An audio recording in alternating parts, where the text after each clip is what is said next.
తెలంగాణ ప్రభుత్వం ఏర్పాటు చేసిన గ్లోబల్ సమ్మిట్ 2025లో భాగంగా సినిమా ప్రముఖుల ప్రస్తావన వస్తూ ఉన్నది. ఫ్యూచర్ సిటీ నిర్మాణంలో భాగంగా ఫిల్మ్ ఇండస్ట్రీస్ కోసము, ముఖ్యంగా స్టూడియోస్ నిర్మించడం కోసము అక్కడ పెద్ద మొత్తంలో భూములను దారాదత్తం చేస్తున్నారా సీఎం రేవంత్ రెడ్డి అన్నట్లు ఇప్పుడైతే విమర్శలు గుప్పిస్తూ ఉన్నారు ఇటు విపక్షాలు.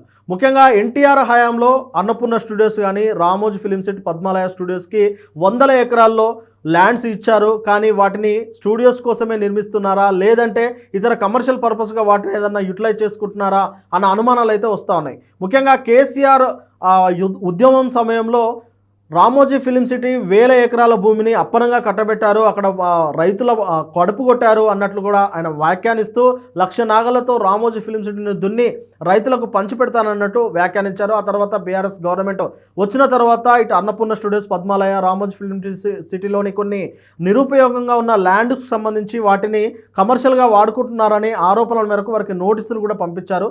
ఆ తర్వాత ఈ స్టూడియో ఓనర్లంతా కేసీఆర్ గారితో, కేసీఆర్ ప్రభుత్వంతో మాట్లాడి ఆ నోటీసులు వెనక్కి తీసుకున్నారు. ఆ తర్వాత రేవంత్ రెడ్డి గారి ప్రభుత్వం వచ్చింది. రేవంత్ రెడ్డి గారి ప్రభుత్వం వచ్చిన తర్వాత సినిమా వాళ్ళనే ఆయన లక్ష్యంగా చేసుకొని మరి పనిచేస్తున్నట్లుగా తెలుస్తూ ఉన్నది. వారిని భయభ్రాంతులకు గురిచేసి వారికి సంబంధించిన పనులు కూడా చేపించుకుంటున్నారన్న కొన్ని చర్చలు అయితే ఇప్పుడు నడుస్తూ ఉన్నాయి. ముఖ్యంగా ఎన్ కన్వెన్షన్ విషయంలో నాగార్జున పైన ఎలాంటి ఒత్తిడి తీసుకొచ్చారో, ఆ తర్వాత ఎన్ కన్వెన్షన్ హైడ్రాతో కూల్చిన తర్వాత ఎంత వివాదం జరిగిందో అందరికీ తెలిసిందే.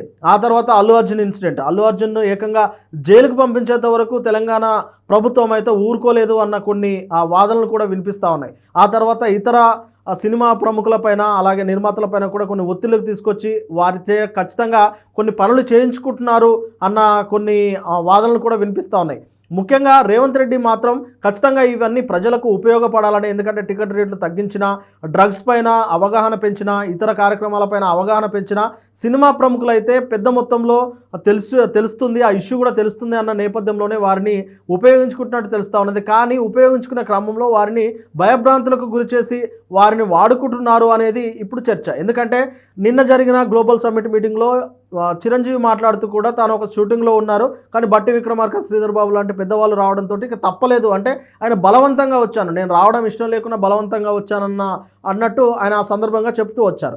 ఈ నేపథ్యంలోనే ఇటు ఫ్యూచర్ సిటీలో కూడా ఇప్పుడు అవసరం ఉన్నా అవసరం లేకపోయినా అక్కడ చాలా పెద్ద మొత్తంలో, అంటే కొన్ని 100 ఎకరాల వరకు స్టూడియోస్ నిర్మించుకోవడానికి దారాదత్తం చేస్తున్నది రేవంత్ రెడ్డి సర్కార్ అనే అపవాదు కూడా ఇప్పుడు వస్తూ ఉన్నది. ఎందుకు అంటే ఆల్రెడీ మనకు అన్నపూర్ణ స్టూడియోస్ ఉన్నది, రామోజీ ఫిలిం సిటీ ఉన్నది, అక్కడనే సినిమా షూటింగ్లు జరుగుతూ ఉంటాయి. అవి కాకుండా అవి మొత్తం 365 డేస్ అయితే అక్కడ షూటింగ్లు జరగవు, చాలా వరకు అక్కడ ఖాళీగా ఉంటాయి.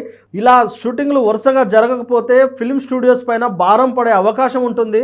ఇలాంటి సందర్భంగా ఫ్యూచర్ సిటీలో మరొక ఫిలిం స్టూడియో అవసరమా అని విపక్షాలు అయితే పెద్ద ఎత్తున విమర్శలు గుప్పిస్తూ ఉన్నాయి. మొత్తం మీద రేవంత్ రెడ్డి అయితే ఖచ్చితంగా సినిమా వాళ్ళను తన ప్రచారానికి, పథకాల ప్రచారానికి వాడుకుంటున్నారనేది కూడా ఇటు బీఆర్ఎస్, బీజేపీ అయితే విమర్శలు గుప్పిస్తూ ఉన్నాయి. ఏది ఏమైనప్పటికీ రేవంత్ రెడ్డి గారి లక్ష్యం అయితే సినిమా వాళ్ళైతే ఎక్కువ మందికి తెలుస్తుంది కాబట్టి వారిని ప్రచారంలో భాగంగా వాడుకుంటున్నట్టు ఆయన చెప్తా ఉన్నారు.